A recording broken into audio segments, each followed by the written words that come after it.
I know it's been difficult for you lately, that you feel different from other kids. You are different. After your dad and I got married, we prayed for a baby for so long.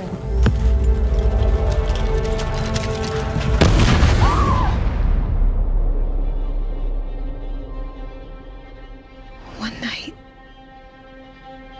someone listened.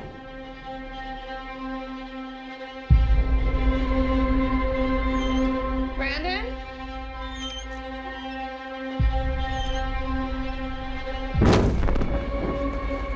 You are special. We believe that you came here for a reason.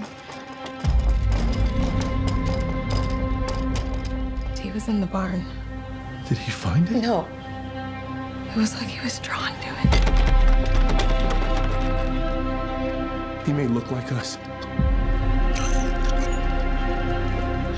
He's not like us.